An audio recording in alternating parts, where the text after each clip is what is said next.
Good evening, ladies and gentlemen. Thank you so much for coming, for being here. I'm Rabbi Beryl. My wife Chana and I are honored and grateful to you for taking time off your weekend to spend it with us here at Chabad West Village on this beautiful Sunday afternoon. So we've all heard the famous exchange between Prime Minister Golda Meir and Secretary of State Henry Kissinger, Zecher L'Bracha. Madam Prime Minister, in terms of our work together, I think it's important for you to remember that I am first an American, second, I'm Secretary of State, and third, I am a Jew. To which Golda Meir replied, "You forget that in Israel we read from right to left." Tonight, we are privileged to hear from someone who, in his own way, also lived this duality. As the U.S. Ambassador to Israel, Thomas Nides served as a dedicated representative of the United States, its policies, interests, and values. And yet, his connection to Israel was not just professional, but also personal. Not by passport or political appointment, but by something much deeper. By heritage, by history, and by heart. I know I speak for many when I say we are eager to hear how he navigated this role, balancing the responsibilities of diplomacy with the undeniable ties of identity. But beyond policy and politics, there is a greater truth. The prophet Isaiah tells us, "I will make you a light unto the nations." Being Jewish means being an ambassador, not just in an official capacity, but in a way that each of us carries our identity to the world. We are not here for ourselves alone. We are here to serve, to uplift, and to bring Hashem's vision into reality through acts of goodness and kindness and mitzvot. Each of us, in our own way, is a representative of something higher. And so tonight, we thank a real ambassador, Tom Nides, not only for his service to our great country, but for sharing his time and his wisdom and insight with us. Before we welcome him to the stage, it's my honor to introduce the host of tonight's conversation, television producer, Gabbai Emeritus, and the man behind so much of what we do here at Chabad West Village. Please give a warm welcome to my dear friend, Neil Goldman.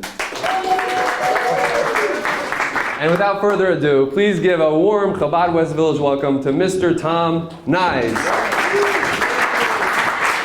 With us tonight is a Jew from Duluth, Minnesota, who has had a phenomenally successful career in both the public and private sectors, and who from December 2021 until June 2023 served as the United States Ambassador to the State of Israel. As ambassador, he worked with 3 different prime ministers, forging a close working relationship with all of them, and playing a key role in strengthening U.S.-Israel relations at a time when there's so much happening in Israel and in this country. We are so pleased to have Mr. Tom Nides with us tonight. Tom, thanks so much for being here. You're welcome. Thank you for having me. We met in June 2023 at a hotel in Israel, and at that time, you were Ambassador Tom Nides. You are no longer in that position, and I'm wondering, do you keep the honorific? When your kids call you Dad, do you say, "Excuse me, that is Ambassador Nides to you," or "That is the Honorable Dad"? Or just Sir. Well, first of all, I'm honored to be here, and Rabbi, thank you for being so generous. I will be honest with you, about a week ago, your friend Gary Ginsberg called me, and this is my Jewish weekend. Okay, just to be clear, I just did the Birthright Excel program about an hour ago with 300 adults. I mean, these are all these. Do you all know what the Birthright Excel program is? Where they spend a year working in a business in Israel. It's a really phenomenal program, and they have an alumni group and 300 alumni. These are, I hate to use the word kids. They are kids, 27 to 30 plus years old, and so. This is like, I did so well this weekend, I'm not going to make my own matzah this year because Rabbi said I don't need to because I checked the boxes. So I'm honored, but Gary asked me to do this, and what a beautiful place, and I'm honored to be here. You know what's so interesting about this? You're not supposed to use the ambassador title when you're a political appointee like me.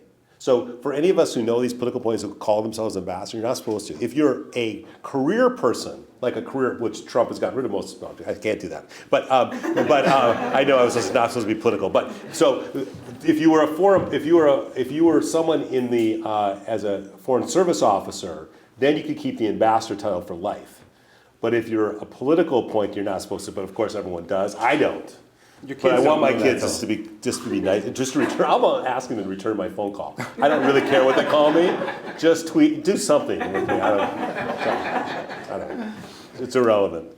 In the public sector, you have served in Democratic administrations going back to the Carter administration when you interned for your high school commencement speaker. Okay, you did some research. I did some research. Sure, I did. I had a phone call with Gary Ginsberg. I got it all. That's sad. But as far as I know, you hadn't spent that much time focused on Israel-related issues. How did you come to be the United States ambassador to Israel? And why did you want that job? Okay, so let me just, it's a little strange, just to be clear. Remember, first of all, I'm the youngest of 8 kids, okay? We came from a very liberal, reformed Jewish community in Duluth. There wasn't a lot of Jews in Duluth, so we were like 20% of the population. And so we were the big Jewish family in Duluth, and my parents were, I was like a 2-time-a-year Jew, right? I go to the high holiday services, I was bar and bat mitzvah, confirmed, all that. My confirmation class was like 9 people. Weren't a lot of us there, but we were like cultural Jews, which was, my father was president of the UGA, the president of the temple, my mother was head of Hadass and sisterhood. So I grew up believing being Jewish. The religion thing I didn't really understand. I understood, but it wasn't like that was our whole thing. It was all about getting involved, getting in the game, and being engaged in the community. And that's something my father in particular and my mother drove us to say, I don't care what you do. And I didn't really, my parents were liberals, but Democrats, Republicans, we were all sort of Democrats in Duluth at that time. It wasn't like it wasn't like it was today. So when I came to Washington working for Mondale, I was an intern for Mondale when I was 18 years old with Amy Klobuchar. The two of us were interns together. We had a little office together. And we spent, and then I worked on his campaign. We lost 49 states, which, by the way, is not good. Okay, and that's before we have 51 states. But right now we're still only at 50 states at the time. That was for you, Max. But so that's not good. And so I went to work on Capitol Hill, and that's when I really started understanding this whole Jewish thing, because I was working for the majority whip, and all of the Jewish lobbies started working me over. They realized, oh, he's a Jew. This is good. And so I had AIPAC, and then JC was sort of beginning, but that hadn't really started. But AIPAC was the game in town, right? And I became very close to Tom Dine at the time before Howard Core became. And so I was the go-to person on all the Israel stuff around foreign assistance and the MOU and all the things that started happening there. And that time, it was, even back then, it was a little bit complicated. It wasn't as simple as you all thought, because, of course, the Jews always wanted more. So, well, how about $2.2 billion? So, no, how about $4.2 billion? Okay, we'll compromise at $3 billion. So we had to go get the votes, and so that's how I began this whole, interest in it. To be clear, this whole ambassador thing, getting these jobs, is not on the level. This is off the record, right? It's not on the level. A lot of people want these jobs. Biden wins. I'm like, I'd like to get in the, I was working at Morgan Stanley for the 3rd time, and I'm like, okay, I'd like to, this would be interesting. And I knew the head of White House personnel, and obviously Biden knew me. I had been the Deputy Secretary of State for Secretary Clinton, so I wasn't a complete idiot. So I had some, obviously, knowledge. And then I worked it. I'm like, I'd be the guy. I'd like to be the guy, and they gave it to me. I know it sounds like you have to take a big IQ test, but not so much. But in this particular, if you're going to get into the game, if you want to be an ambassador, if you really think, how cool is it to be the American ambassador to our most important ally in the world? I can't even. I'll tell you a really funny story. I know I'm screwing you up with your things, but No. So my wife didn't come with me. Okay, my next wife's going to follow me around. This one, not so much. She, as you know, she helps run CNN, so she has a career. And she said, "Listen, you can do this, but I'm not coming. we should we don't want to blow up our marriage, so just come home every 3 weeks. I'm like, it is Israel, honey. And so, but anyways, it worked out. We're still very happily married. Anyway, the first day I get there, I'm at the King David Hotel, and it's the day they want me to present my credentials to President Herzog. So my son's with me because my wife isn't, of course. So the limousine comes from the president's house. The only limousine in all of Israel. There's only one limousine, stretch limousine in Israel, okay? And it belongs to the foreign ministry. And the American flag is flying, the Israeli flag, and then we get in the back seat. And we go to the president's house in Jerusalem, and they open the big gates, and there's a beautiful red carpet, and there's flags, American flags, are up and down the thing, and there's a big band, and President Herzog's at the end of the red carpet, and I hand him my credentials. I'm very nervous at this point, right? Because and we then go into the big hall. You've been in that beautiful hall in the President's house. It's beautiful ceilings, and on each up on the podium, there's two podiums, and there's one for him and one for me, and I'm supposed to give my speech, my maiden speech, and there's a lot of press. There's like 300 people, a lot of press, not because of me, but because I'm the American ambassador to Israel. So I'm now quite nervous, and the President Herzog says, Mr. Ambassador, I have a special surprise for you. I didn't know bougie at that point, right? And I'm like, what is it? I have your Hebrew school teacher from Duluth, Minnesota here in the audience, okay? I almost had a heart attack, okay? She starts waving, and I'm like, oh my God, she's gonna ask me to do the Hebrew alphabet. And I didn't even recognize her, to be honest with you. And I'm like, I'm still working on so anyways, that was my beginning of experience as my, I know you wanted to answer that question, how my first day was, yeah. But it was an unbelievable honor. And if you think about these jobs, to go to a country that basically America is loved, and we are loved in the state of Israel. We are loved. Even though when we disagree, we're still loved, and we are their most important ally, and they are ours. And to know, you said you grew up very culturally Jewish. Your father was president of the temple. Your mother was very involved in Hadassah. I read you went to Israel when you were 15. You climbed Masada. You did all this stuff. To flash forward, and then on December 5th, 2021, you are the highest United States representative in Israel. Must have felt unbelievable. I actually get a little shiver when you just said that. I'm telling you, I'm a little Jewish kid. I should be working at Dairy Queen. I mean, I don't mean that. I mean, is that kosher? No, but it is again. Everyone in this room, I'm sure, has spent many a day in the state of Israel. Okay, I don't think you really understand unless you work for America and you're in Israel and you spend time with Israelis. They love us. They love us. They may disagree with our president once in a while, but they love America. They love America, and we love them. Israel is about our democratic values. It's what we share. And you look in the Middle East and you say, we have a relationship with this country and this country. Nothing is more important than the bilateral relationship with these two countries because of its history, because I remember, and this is not, I will try not to be very political here, but when I was there, as you mentioned, I had 3 prime ministers. So we were at, Biden was coming for his 10th visit.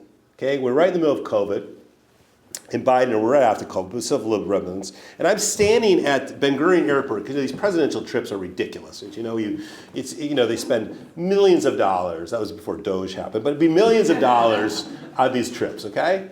And they wanted to land at 2:15 p.m. at Ben Gurion Airport, which is the hottest possible moment in July to be at Ben Gurion Airport. So I'm standing there with Bennett and Lapid and Herzog, and Bibi's in the cheap seat somewhere because he's nowhere there.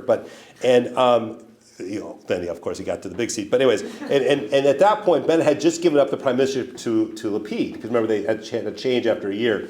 So Biden, the plane lands, and I'm just panicked that he's going to trip down the stairs. And we're doing those stupid fist bump thing because no one wanted to, shake hands because of COVID. So we're on the, and so he leaves and he goes up to the podium, and it's really hot out, okay? And I'm sweating, and I'm like, oh my God, it's going to be terrible. And he looks in the camera, and he says, you don't have to be a Jew to be a Zionist, okay? And regardless if you like Biden or hate Biden, I wanted to start crying because he meant it. I mean, this is his kishkas. I mean, this is a guy who spent his whole career, his whole life. This is one of the benefits of being so old as he was. He had been through this all, right? Chairman of the Foreign Relations. So that's America. That was the United States of America. That was the President of the United States turning to the Israeli people and saying, we've got your back. Most importantly, you don't have to be a Jew to believe in the state of Israel and the important state of Israel. And that to me is like, it summed it all up, and I'm like, okay, I can go home now. He didn't trip down the stairs, which is great, and then I can go now. And what is your role as ambassador? Oh, I don't know. You sort of make your role. I mean, like, I was fortunate because we did have some problems. We had obviously the whole judicial reform thing, which was crazy. We had which we can go into all sorts of, and that was insane in a lot of reasons. It was distracting, and I tried to be balanced, but obviously I believed it wasn't particularly the great way to go. But Israel, as a democracy, can make their own decisions. So I had to deal with that a lot. We did have a bunch of Gaza flare-ups, nothing like what happened on October 7th. I was constantly fighting, even with Bennett in particular, some of Lapid on settlements. There's always this move to basically build more settlements. That issue has been an issue for Bush and Clinton and Obama and Trump won, and that was I spent a lot of time on the Abraham Accords because I thought that was brilliant. I thought what Trump did on the Abraham Accords was brilliant, and I gave them praise all the time for what they accomplished. It reshaped the bilateral relationship with those Arab countries, Morocco and the UAE, and in a way that changed the Middle East forever.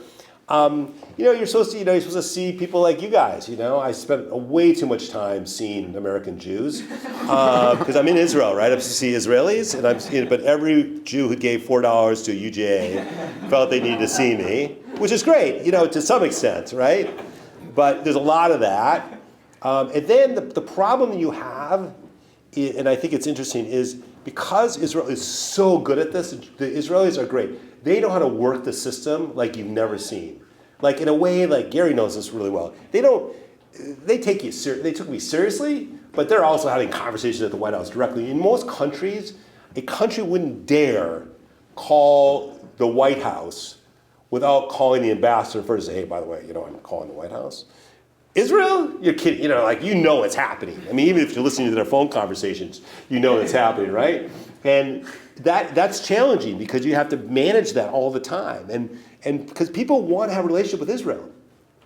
All the politicians, all the people, everyone in Congress and the White House wants to have a relationship with Bennett, Lapid, and Bibi. They love it. It's a disease. It's like a drug. And by the way, it's not just Jews. I mean, Lindsey Graham literally came to visit me 40 times when I was there.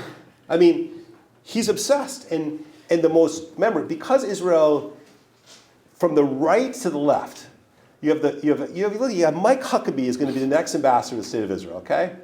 A Christian fundamentalist, deeply, deeply cares about the state of Israel, okay? I would hope we could find a Jew for the job. That's a different issue. But he deeply cares. And then you got even the people on the left. Even when they are upset at Israel, they care deeply. So the job of an ambassador, especially in Israel, no other country has this. I would joke to my friends who are ambassadors, like, how many congressional delegations have you had? And they're like, I don't know, we had 3. I said, I've had 71 this month. I mean, like, it was to a point, it was so bad that, the idea the ambassador is supposed to go to that airport to, like, meet VIPs. I'm like, I'm not. First of all, remember, I had to live in Jerusalem. And I have to. I love living in Jerusalem. But they sold my house, as you know. So they sold my house to Miriam Adelson. So I was living in Jerusalem, which is great. Not the best place to be on the weekends for a guy like me, but that's a different issue. Anyway, so going from Jerusalem to Ben Gurion is a schlep. It's an hour and 20 minutes, even if you turn on those police lights, okay? So I'm not showing up for people. And so Jake Sullivan came, and they took a bet on the airplane. Would I be there to greet them at the bottom of the stairs? And I said, they told me this at dinner. I said, guys, it didn't even cross my mind to go. I don't want you to be betting me. I didn't even think about it, okay? So anyways, it's great. You just mentioned potential Jewish ambassador to Israel. As ambassador, you're Jewish, but you're working for the United States of America. Did your Jewish identity and American identity ever clash as ambassador? And outside of your Jewish identity, Did you ever have to advocate for government positions that you personally did not agree with? Well, being a Jew is kind of a way of life for me. So I don't think it was like, for me, it wasn't like I sat around and said, I'm Jewish, I'm in Israel, and I should go to the Western Wall tomorrow. Although I did go to the Western Wall almost every week, but it wasn't, for me, it was just a way of behaving. I know this sounds weird. I believed when I took this job, because I'm not a religious guy, but I am a ideological Jew, okay, a true Zionist in the truest form, which that means I would see anyone, okay? I would see the settlers. I wasn't going to go to the settlements, but if they want to come see me, great. Okay? I didn't support the settlement growth, but I was no problem. Some of these settlers were very good friends of mine. Okay? I would see the Orthodox, the rabbi of the Western Wall, who's a great guy.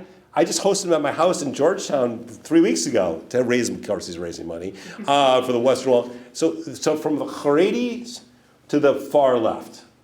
And so my Jewishness was a way of, I came here not to be like political. I came there to be like a supporter for the state of Israel, realizing the state of Israel is this melting pot.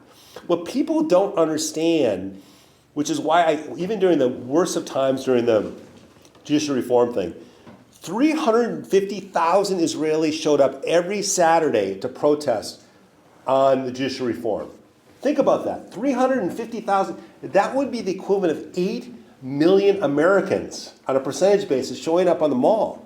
No one got killed. No one got arrested. Bibi handled this quite well. I thought it was silly. He should have solved it, but no one was arrested. There wasn't riots in the streets. And so my view of being like the ambassador, and because it's such a political place, my view of being Jewish, I think it made me more soulful, okay? Because emotionally, it was just when I see the blue and white flag, it's just an emotional, when I go to the hotel and they ask me to light the Hanukkah candles. It's just like a cool thing for a little liberal kid from Duluth to do. But I didn't ever have this like point. And the question, did I ever do anything that I wasn't comfortable with? No, I didn't actually. I made them do some uncomfortable things. I got into fights with the State Department because I just said, what sorts of things? Well, I'll tell you the worst. I'm gonna get myself in trouble, but the State Department, I wouldn't say there's Israeli bias, but there are some issues. Okay, there are people who believe within the State Department they're not as open-minded as others are as it relates to the Palestinian issue. Okay, suffice it to say. And there is one of the problems of the State Department, I think, as an institution, they're held captive to history, right? Well, in Oslo, or in Camp David Accords, or the maps, and I'm like, shut up with the maps. I'm okay. I understand. This is why, by the way, this is how Witkoff, I think, did a good job in the first phase of getting this hostage up, because he wasn't burdened with those facts. Okay, he didn't grow up studying the maps of the West Bank and who's in right court and who isn't. So when I came to Israel, I made a commitment that I would go to people's homes. When the first Israeli got killed by a Palestinian terrorist, I went to their house to pay a condolence card. And to be clear, I'd never walked into a stranger's house to pay a condolence call in my life, especially not being the American ambassador. And to sit and hold the hand of a mother who had just lost her son because a kid got shot at a cafe in Tel Aviv. And it was so emotional for me. At the time, I made a commitment that I would do this. I would go to their homes, right? And fortunately, there wasn't that many, maybe 20 or 30 different incidents up north, south, and I would go in, you'd walk in, and many of them, I don't speak Hebrew, so you can imagine, but they just wanted you to be there. I'm not sure I would want some stranger walking into my house, God forbid something happened in my family, but you're there representing the United States of America, and you're like, the president sends his condolences. And it was like, wow. Okay, so I'd flown back from the United States to Israel, and a terrorist had just gone from, they were in the settlement, hit the gas station, killed someone that was at the gas station, went across the Green Line, killed 2 other people. So 3 families were affected. It was beyond comprehension. So I land, and I'm told by my security staff this has happened. So take me to the family. So I go to the one house, I go to the second house, then I'm going to the third house over the Green Line, into a settlement. I get a call from someone at the State Department, a fairly senior person at the State Department. And this assistant secretary says to me, I'm told you're going to the settlements. You can't go. I said, what are you talking about? I'm going to this person's family is hurting. I'm going. I made this commitment. I'm going to. No, the American ambassador doesn't go to the settlements. I said, well, this American ambassador is going to the settlements. I said, unless you have Tony call me, I'm on my way. In fact, I'm 5 minutes away from the house. Actually, I was like a half an hour away. And I said, if Tony calls me, the secretary calls me, tells me to go, I will not go. I go. Yes, they made a big deal because it was, I'd said that, I was going to do settlement stuff. The next day in the front page of the Jerusalem Post, it says, Ambassador the Mensch. And it says, yes, he's always said he wasn't going to go to the settlements, but in this case he went because of this. Tony calls me the next day because I would have gone to the settlement too. Okay? But this is a case where the ideology of the institution sometimes overruns the policy, and you try to balance it. And Israel is just different than anywhere else. It's just different than everywhere else. And the one thing that's different is you have complete access. I mean, I talk to all 3 prime ministers all the time. I mean, it was just, in a much very candid, very informal way. It's just Israel. It's a small country and very powerful, but a small country nonetheless. You said a few minutes ago, one of the things people don't realize, and then you stressed the democratic nature of Israel. Most people in this room are pretty plugged in. They could put those pieces together from reading what's out there publicly. What's something that you understand because of the access and experience you had specifically as ambassador that nobody else in this room has that you think we might better benefit from knowing as it relates to what's going on now? I don't think there's anything that could come out of my mouth that you guys, most of you, don't know. I mean that sincerely. The good news about Israel is the most widely reported country in the world, okay, for good and for bad, okay. And given, I'm sure we'll talk a little bit about October 7th in a second, but I think the politics of Israel is complicated and gotten way more complicated. I mean, to remember, when I got there was a coalition government. Bennett, who was a conservative party guy, lived in the settlements for a period of time, but conservative. Lapid was always considered the liberal-ish. He wasn't really that liberal. He wasn't labor, right? But he was like moderate, kind of middle ground, kind of Bill Clinton-like, as he likes to remind me. He's like a Bill Clinton Democrat, and what that means. Anyway, but the politics of the country has gotten really complicated.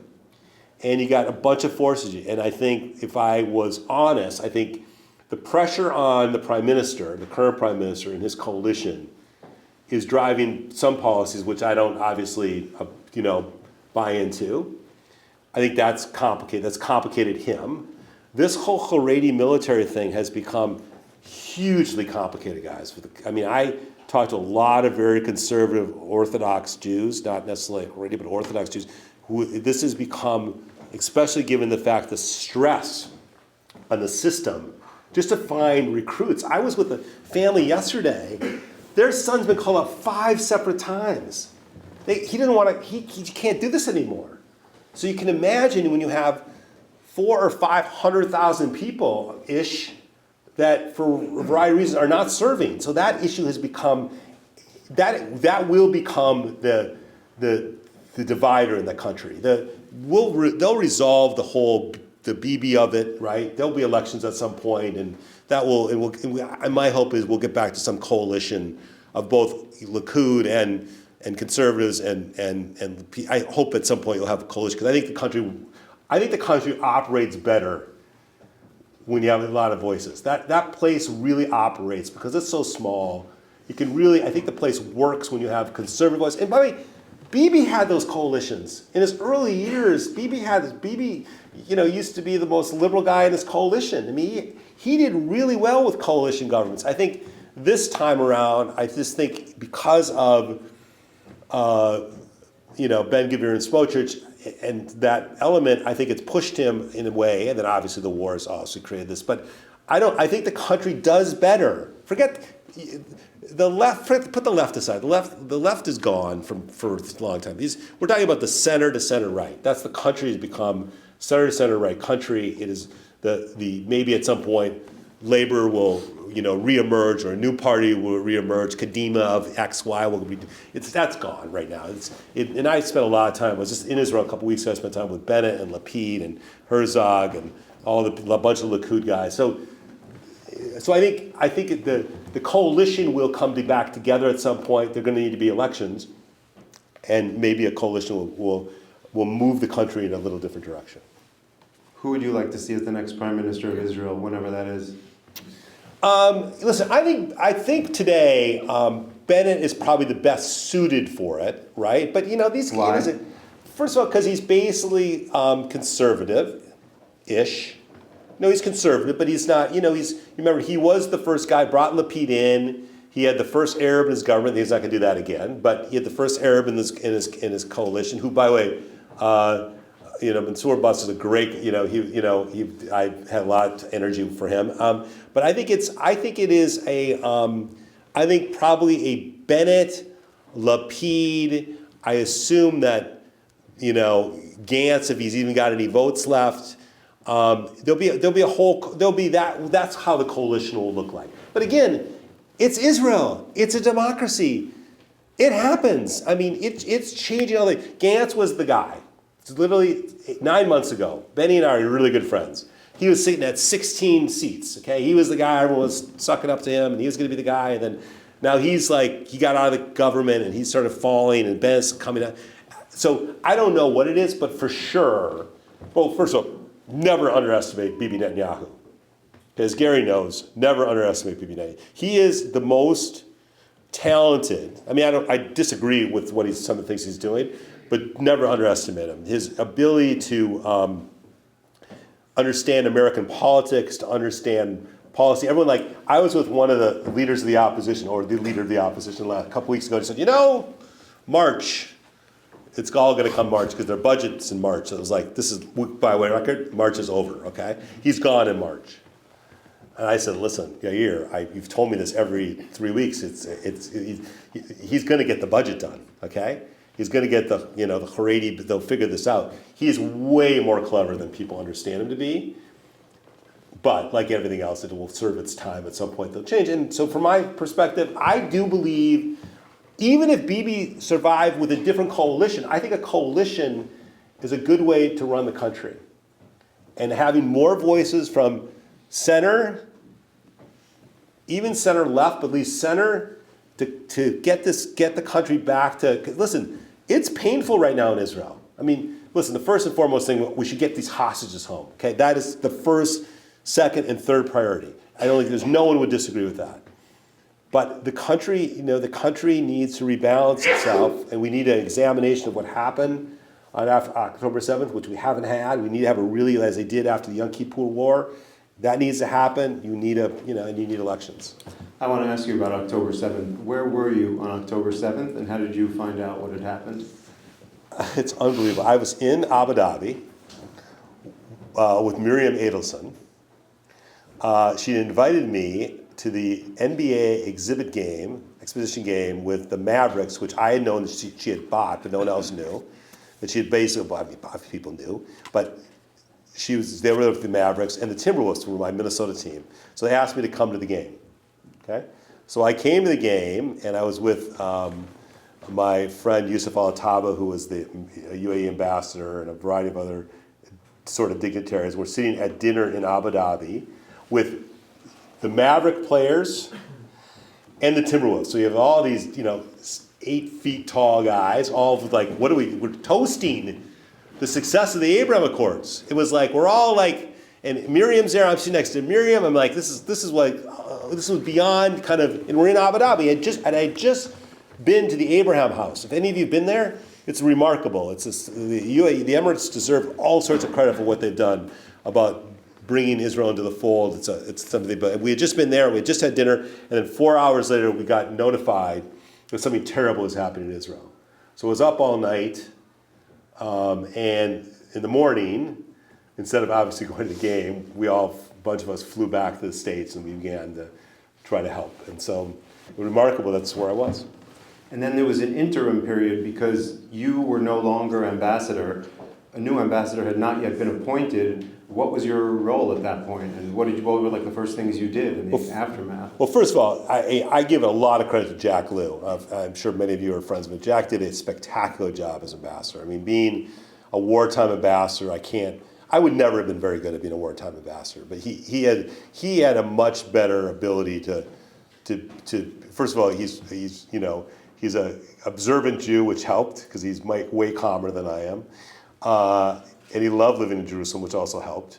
But he hadn't been confirmed yet. So I didn't want to be that guy who was like the hanger-on, like, oh, I left, but I'm still relevant. But because I'm pathetic, I did a lot of television. I did a lot of work with the UGA. I tried to. I listen. Again, I'm overstate my purpose. A lot of people were trying to articulate what was going on, and as we all know, Israel will never be the same. Never be the same after what happened on October 7th. And we'll be living this forever. We'll be talking about this forever. It has changed Israel forever. And as someone who felt like I had a pretty good sense of the situation and I felt I could have enough empathy for what was going on. But again, this is where Jews are Jews. The country, the Jewish community in America and the world rallied to support the Israelis in a way that it's unfathomable what they did, between the energy, the money, the time, everyone. Listen, again, Joe Biden got on an airplane 4 days later and landed in Ben Gurion Airport and embraced Bibi Netanyahu and said, we're here to stand by you. That was America. That's America. Forget Democrat, Republicans. It's just what we need to do. And I think the Trump administration will continue doing that, but that's all was important at that time. Is just the most concern. You said you were just talking to a group from Birthright. I did a Birthright volunteer trip December 2023 and January 2024. And a few days before, some friends of mine who come to this Chabad set up some experiences for me. And one of them went to Kfar Aza, and we met with a woman who had lived at Kfar Aza in her 70s, photographer, very liberal. And she talked about how she was betrayed by some of the people she had trusted because of this relationship she had. And her liberalism was demolished. And here in the United States, there are liberals and progressives who supported movements like the Women's March and Black Lives Matter. And after October 7th, looked around for their supposed allies and didn't see anyone or hear anyone. Or if they did, they heard them and saw them justifying what happened. As a lifelong liberal, how was your liberalism affected by October 7th and the response here in the United States? That's a very good question. So I've been talking a lot about this issue around the black community and the Jewish community, because it's one of the things I think that one of the results of October 7th was this divide between these two communities. So I put together a dinner with a lot of very senior black leaders and a lot of senior Jewish leaders to begin to try to talk about this issue. And it was interesting, the first, which is kind of remarkable, the first, because I said, listen, I don't want to be this like a kumbaya event here. These are serious people. And I said, why don't we first talk about how you feel, before we start talking about what we can do, okay? What is your truth? How do you see October in your view, okay? And, some of the Jews around the table said, listen, where were you? Where was the black community? If if there was a white guy walking around with a noose down Harvard Yard, who would be the first group of people to basically call for that kid to be thrown on campus? Us Jews, right? I mean, that's what we do, right? And this is Black Lives Matter, it's like, George Floyd, it's all, we believe, this is the Jews saying this at the dinner, we believe we have been there for you, okay? And interesting, the black community, again, these were all supporters. These were not like I'm not going to talk to someone who's an anti-Semite. They're not going to be in my space, okay? But these were like real people. And so, well, here's what we believe, okay? We believe we were there for you, but we understand that you don't feel that. We also believe that you all, not the Jews, but you guys, how you went after the presidents of these universities, Claudine Gay in particular, a black president of Harvard, in the way the community went after her. You went after someone, we weren't sure that was justified. I'm just saying in how they think. And by the way, it was the beginning of the end of DEI. That was the beginning of basically the complete unraveling of all of the diversity and inclusion efforts that we've been working on.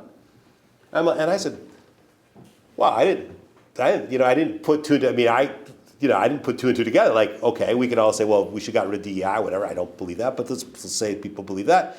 But they believed that our efforts to basically clean up Harvard, whatever that means, was the beginning of going after this president, this black woman, the first black woman to be president of Harvard University. She was forced to resign, and then that began the whole movement on basically unraveling diversity and inclusion. And if you're a black business leader, you say to yourself, and everyone's like now suggesting that DEI is the reason why you got the job? How do you think you feel? So it was an interesting conversation. So you have these two big communities, and then Eric Goldstein, who's great, says, okay, I'll just set the table. It's not like the two communities loved each other all the time, okay? You remember there was like, Jesse Jackson and Jaime Town, and he's like, you did a little level setting, because I think we all like live in this like charmed idea of Martin Luther King, and we walked on Pettit Bridge together, and everyone lived happily ever after. The communities do actually work together, but so I think what I don't like to do is like take a brush and say, the liberal Jews or the liberals in America hate Israel. That's ridiculous. Are there liberal voices that hate Israel? I'm sure. And do I like it? No, I don't. But do I think all the Democrats have now gone soft on Israel because there's some votes in the Congress? No, I don't think so. I really don't believe so. Do we have work to do? We have an enormous amount of work to do. Okay? If you are 20 years old and you're not going to this beautiful place, if you're not coming here, if you're 20 to 30 years old, and if you're even Jewish, but let's say you're not Jewish, they have no connection of what's going on. The only view of Israel is through what they're getting through social media. We have a huge problem. And when you guys came to see me, you're not going to remember this. When you guys came to see me, I remember talking to the Singer Foundation. I said, you guys, we need to get our act together on college campuses. This is way before October 7th. I said, we have lost a whole generation of kids. Okay, this is before October 7th. And we need to be doing that Manhattan Project on college camps. We need to get, someone's got to give us like, $1 billion to go invest in 5 or 6 and figure out what we can move these college kids, because this is before October 7th. Now we even got a bigger problem in our hands. So do I think, we have a problem with Democrats? Yeah, some, maybe, sure. Do I think all Democrats? No, of course not. And I think, quite frankly, and again, I go back to Joe Biden, and I fundamentally believe, will he be the last Democratic president that stands up and says, you don't have to be a Jew to be a Zionist? I hope not. Will he be the last Republican to say it? Will there be a Republican to say it? I don't know. I haven't heard the current president say you don't have to be a Jew to be a Zionist. Maybe he believes that. But we have a lot of work to do, both Democrats and Republicans, among young people. There was a Gallup poll a month ago saying among Democrats, 60% are anti-Israel, the largest it's ever been. Guys, I could show you 1,000 different polls suggesting there's 1,000 different things going on here, guys. We have a problem. And the problem doesn't lie just with Democrats. The problem lies with young people, okay? Make no mistake. And if anyone thinks that we could wake up here a decade from now, and not have 40 votes against, an MOU or money for the state of Israel. We could have 200 votes against it if we don't get our act together. So we have work to do. And by the way, just a record, the work isn't just going out. Listen, I love my friends at AIPAC. They're my friends. I've done 1,000 events for them. It's not just beating Bowman's. Okay, that's great. We feel good in the moment. We beat him. He should be gone. Great. But it's like it's like whack-a-mole. Unless you're figuring out how to change a whole new generation of kids thinking about the state of Israel, we got a much bigger problem in our hands. And to me, that's what we need to be focused on. I want to go back to the effects of October 7th for a minute. One of the effects has been so many people have come alive spiritually either again or for the first time. Here at Chabad yesterday we had 100 people. That's become a regular thing now. People want to connect. They want to feel part of something spiritual. Over the weekend, there was an article in the Wall Street Journal about freed hostage Omer Venkert, not a particularly spiritual guy, who said he was saying Tehillim when he was held hostage. You said you grew up more of a secular Jew, but I'm wondering, did October 7th change your spiritual life in any way? Have you prayed or spoken to God or some higher power since October 7th? I don't know about that. I don't know who I'm talking to. What I know I do is I talk to the hostage families every day. Okay, there hasn't been a day that has gone by that I haven't had a conversation with one of the hostage families. So I've helped strategize with them. I helped strategize with them during the Biden transition to Trump. I've worked with them. I was just on the phone, this morning with one of the families trying to get their kid's body back from Gaza. I helped with getting a consulting firm to work with them. I would be lying if I'm going to say, what should I tell you? I've now become a spiritual guy. I sit down and pray every day. We're trying to get you here for Minyan. Yeah, I'm not gonna. It's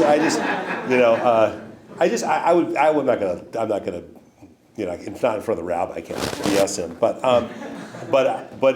am I in the game? Yeah. Do I care? I spend an enormous amount of time on this. That's how I'm getting my spirituality, because we got work to do. I didn't come up here Sunday. Listen, I did this, obviously. This is more of enjoyment. I didn't come up here to talk to 300 kids on a Sunday when I could have been playing golf. I'm really bad, actually, but I hurt my arm yesterday playing. So, because look, you have 300 kids. Yes, there are Jewish kids who went to Birthright and spent a year working. So you don't have to convince them, but you got to motivate them. One of the messages I have, which probably is somewhat controversial, because they're all saying, "What can we do?" I said, "You need to be able to sit down with people who aren't Jewish and explain Israel, explain the context of what's happened here. It's hard for us to understand. You can be empathetic as well as pragmatic, right? I say every speech I've given, I say the following: the first priority is getting the hostages out. Okay. I say second, Hamas started this. They could have ended this war the day after it began. They started it. They could have given the hostages back. We could have had them all home. Okay. This is their fault. There's no equivocation here. There's no there are people who are oppressed, because I remind them, and they need to tell people, Hamas doesn't care about the Palestinian people. The more Palestinians that are dead is better for Hamas, because they wanted to turn the world against Israel. And by the way, they got pretty close to doing it. Okay? That was their goal. And so I say, you as a Jew, and you're talking to a non-Jewish, even my own kids I'm having conversations with about it. My own daughter who's giving me grief about this, right? And I said, about what? About the idea of, but you show no empathy to what's happened with Gazans. And she knows, I say to these guys, you cannot be a Jew You cannot be Jewish and not say you feel badly for innocent people getting killed in Gaza. You can say that. You can say Hamas started the war. Hamas should give what they've done to the Jewish people. They should be destroyed. They should be killed. But as a Jew, do I revel in the idea that innocent people are dying? Of course I don't. And so I think if you're going to be, in my view, if you're going to be Jewish, and we want to get, once the hostage is over, once Hamas is finally destroyed, and we begin to have a plan for Gaza, we as Jews have to make sure those people who don't understand that we understand. We can also be empathetic after we say we get our hostages back and we kill Hamas. We can be empathetic. And I think as those students need to hear that because they're our ambassadors. Because I'm telling you, we got a lot of problems. And we got problems with Jewish kids too. This is not just a bunch of, white liberal white kids who, or black kids who are like running around. There's plenty of liberal Jewish kids they're disconnected from Israel. So I was doing Tapper's show. So my daughter had called me. She was in Hawaii, of course. So she calls me and says, you're going to TV. You remember, Dad, this is 4 days ago. Said, Hamas, or the Israelis killed 300 babies yesterday. I'm like, and you're going on Tapper's show. You should say something about it. I'm like, first of all, where did you hear that? She said, I saw it on TikTok. It's my daughter, okay? I'm like, first of all, I don't think that's true. I don't think that's true. So I'm in the van or the thing with, and I'm talking to Jake remotely, and all I can hear in my back of my mind, I got to mention the babies. Of course, I'm not going to do that because I don't know if it's true or not. But I say on TV, I said, we got to get rid of Hamas. We got to get this hostage back. And I'm still empathetic for innocent people because Hamas doesn't care about those people. I care about those people. Hamas doesn't care about the people. I think that's an important message. And what do you say to the people whose empathy has run out because they've seen Palestinian rejectionism of peace plans over the years, and they saw how Israeli soldiers dragged Jews out of Gush Katif as they shouted, Yehudi lo magaresh Yehudi, and the result of that Israeli risk-taking was the construction of an underground terror tunnel infrastructure that was larger than the metro of Paris, and who say, we did a test run of a Palestinian state. It was Gaza, and it failed spectacularly. And they saw ordinary Gazans dancing in the streets, and they saw people who had work permits stab Israelis in the back at their first opportunity, and who believe after October 7th, we should have conquered Gaza. Territory changes hands when there are wars all the time, and the question of Palestinian refugees is not an Israeli problem, it's a Palestinian problem, and they could be absorbed by their Arab brethren in Egypt and Jordan and Syria. What do you say to people who are on the opposite end of the spectrum as your daughter? And I say, I understand. I can accept you're where you are. I'm empathetic beyond comprehension, given the fact that I spend time with these families and know way more about this than many people do about the suffering. God, I haven't personally had this, but I have 5 or 6 friends who've lost their kids at the concert. 3 of my friends' kids are still either dead or alive in Gaza, so I totally respect that. I say to them, anger,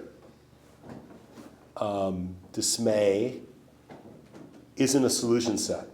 Okay? I'd like to say there is Israel has become a stronger country even after October 7th in a way that I don't think anyone really understands. It's brought the country together. The country doesn't seem together now. But again, the country still believes, obviously, in the importance of protecting the hostages, basically destroying Iran, which I think the Israelis have done quite a substantial job, the work they've done on Hezbollah, the work they've done on the Houthis. The country came together after the judicial reform, when everyone thought the country would never come together. All the recruits came, all the reservists came together, the country came together. This is Israel. Look at the economy. Look at the place. It is a miracle, okay? The economy is still growing in the state of Israel. People are still coming. People are still working. People are getting along. If you've been there the most recently, the people are still at the beaches on Saturday. It's still a thriving, hugely complicated democracy. But we need to have a plan, okay? And the plan is not going to be building condos in Gaza. No, I'm not mean that in a smart-ass way. That's not going to be the case. We're going to have to figure it out. It's a math equation, okay? There's 9 million people who live in Israel. 7 million are Jews and 2 million are Arabs, Druze, a variety of other. There's 3 million Palestinians that live in the West Bank and 2 million in Gaza. For those of you who take math classes, that's 7 million and 7 million. They are not going anywhere, nor are we. We have got to figure this out. And I know that's not some sort of liberal, dreamy thing. The Israelis are not taking over Gaza, okay? They've tried that, it's not going to happen, okay? And by the way, the Israelis are not taking over Gaza. Over the West Bank either. They're not going to annex the West Bank. They can't absorb it. And unfortunately, guess what? These Arab countries aren't taking these Palestinians. They could take 500,000. They're not going to do it either. So we have a problem. That's what Jews do. They figure out problems.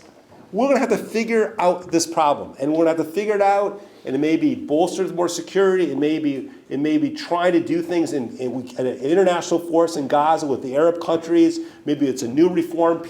We need a new leadership in the Palestinian Authority. We need economics. We can do this.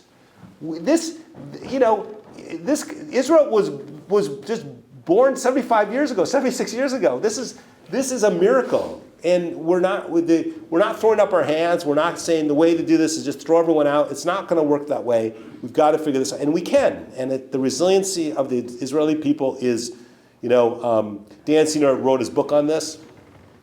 I so believe in this. The resiliency of the Jewish people will be the factor that will take us for the next 300 years. We'll get through this. You mentioned the hostages. One question I was hoping you could help us understand. One of the most confusing, sobering, infuriating, and really sad aspects of all of this is that there are still 59 hostages, 24 of them presumed to be alive, and I wasn't expecting afterwards for us to be able to get all the hostages back, but man did I think that hell hath no fury like the American response to a group that does not give American citizens back. How is the 21-year-old from Tenafly, New Jersey, Edan Alexander, not reunited with his family by now? And what leverage does the United States have with Hamas? Why would they ever give anyone back? So again, I give the Trump administration an enormous amount of credit. I was one of the people who convinced Jake Sullivan to reach out to Steve Witkoff on December 10th. Witkoff hadn't been appointed, and I said, listen, we need the Trump guys. Even if we don't get any credit, who cares? Even if we get 5% of the credit, get them in. And to Steve Witkoff's credit, he got on a plane, to Trump's credit, sent his envoy, his golf buddy who knows nothing about anything. No disrespect. It's not what he doesn't do this. This is not his shtick, right? It wasn't a night. But he went there, he went to Qatar, and he basically got the first leg of this deal done. And I said at the time, you're never going to get to the second phase of this deal unless the dynamics change dramatically, okay? Because here's the deal. Hamas wasn't going to agree to a second phase, and Bibi wasn't going to, because Bibi needed to do things that he was unwilling to do because of his coalition. Hamas understands the only leverage they have is these, okay? And to be honest with the truth, I have no idea how they're ever going to get them out. I don't. And by the way, the Trump guys are also very, as you know, this is complicated. There's a reason why we spent 2 years trying to get these hostages out. We're not dumb. We're just not a bunch of dumb people that we needed a Trump to come. It's hard. It's complicated. And, and one thing I learned, the power of these Arab countries over Hamas is very minimal. The Qataris don't control Hamas. The Iranians don't control Hamas. It's a ragtag bunch of crazy people. So I wish I could say to this magic formula here. Maybe there's a deal that will come. They will get a deal. We will get a deal in Gaza. My hope is it will come with people coming alive. But I'm on, in my honest view, and I'm still relatively informed on this, there is no deal on the table right now, today, that is possible that we could get to a second phase of this deal. Because to be clear, I think the Prime Minister's view of this is he committed that he wasn't going to get the second phase because he's not going to withdraw from Gaza, and Hamas knows that.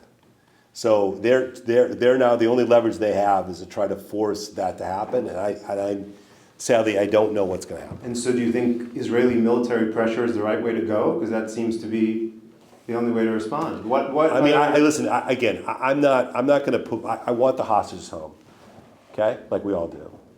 If I can understand from the Prime Minister's perspective, I've tried everything else, the only thing that's going to work is pressure. Now that they have a green light from Trump to do whatever they need to do, but I'm not sure that's going to be the answer. Because it hasn't worked in the last 18 months, guys. We've gotten some out, but I think ultimately, the trick here is that the Israeli people are now putting pressure on Netanyahu to come up with a solution to what comes next in Gaza. And I think he needs to put something on the table that's real enough and significant enough that Hamas can use that as an excuse to give back the rest of the hostages and leave. Now, I don't know if that's going to happen, because I think the politics for him are really complicated. But he's now being forced to deal with the hostage families that obviously sense that their time is running out in their families. And listen, we should all sit and pray for the families.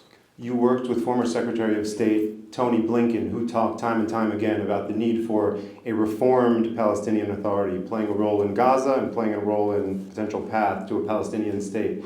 Do you see any signs that the Palestinian Authority is capable of reforming? Where is the next generation of Palestinian leadership coming from? Well, the dirty little secret, first of all, Abbas is on his 19th year of his 4-year term, okay?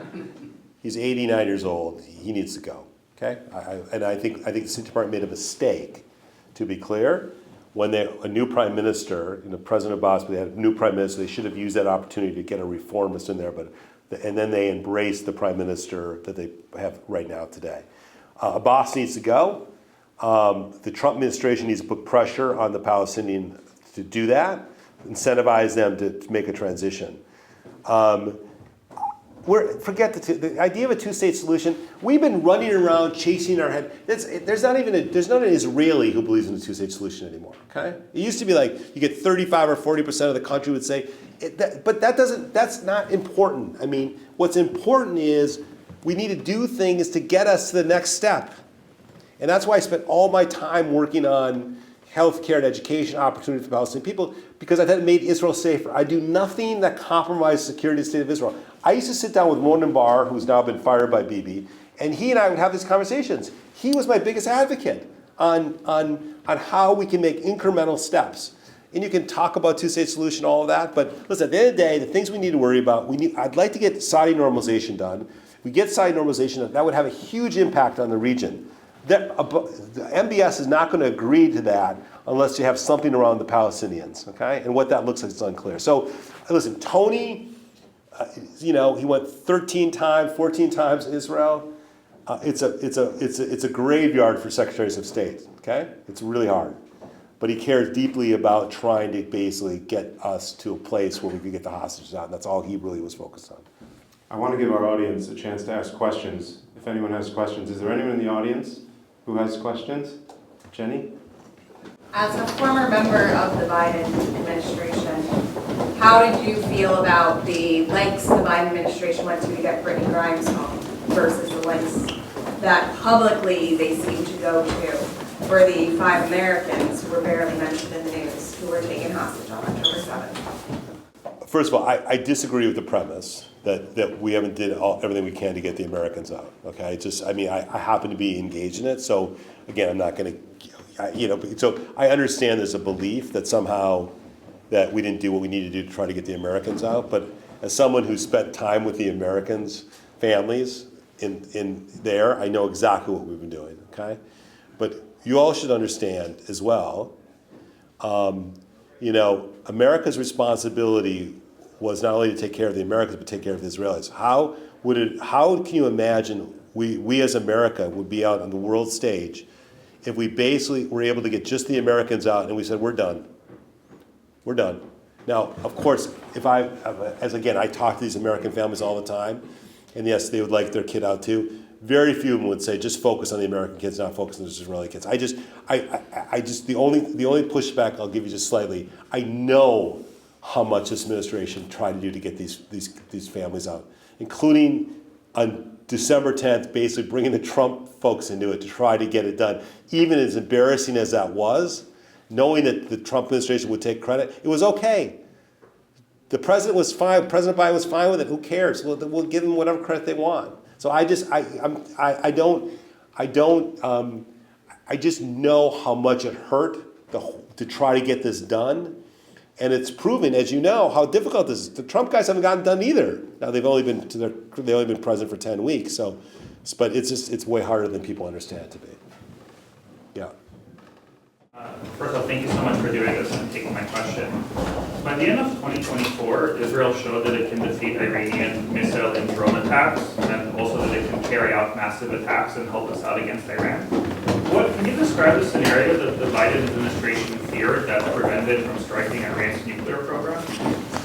It's the same logic that Trump 1.0 had, Barack Obama 2.0, Bill Clinton, George Bush. Here's the deal. The reason no one has attacked Iran directly, it's really hard and it's complicated. And no one really wants to get into war with Tehran, okay?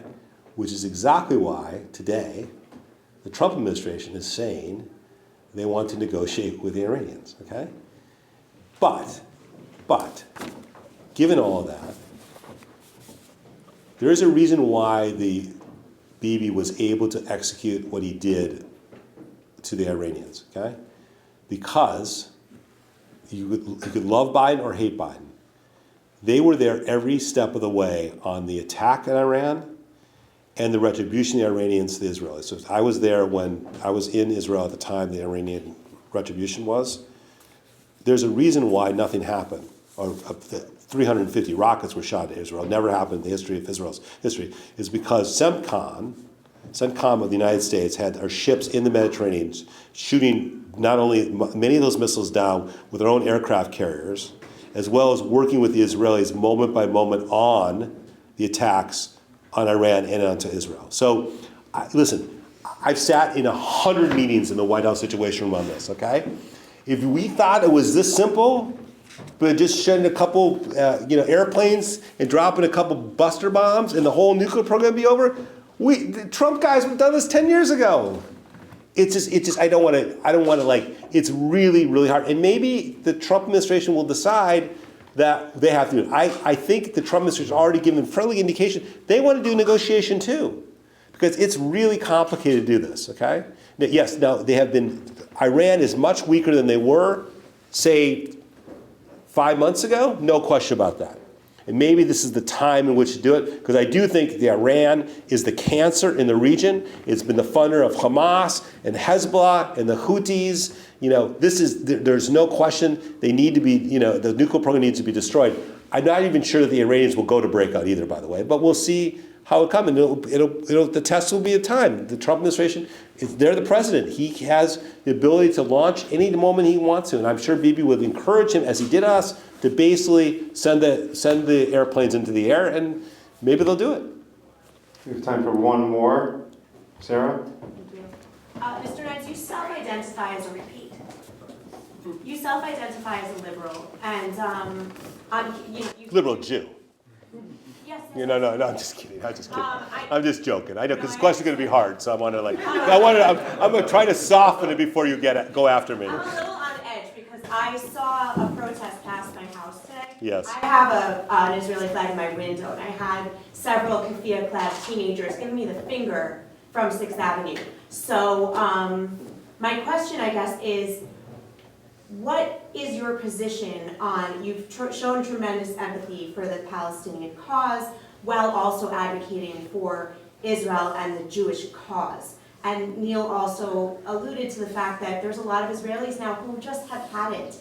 And I'm curious what you would say to a person who is walking that line, kind of towing that line of showing empathy But why do we have to have both in the same conversation? Why can't we advocate for Israel and have that be a full stop? So, okay, so just make sure my words were accurate, Sorry, I okay? gave you a lot of stuff just now. No, I don't care.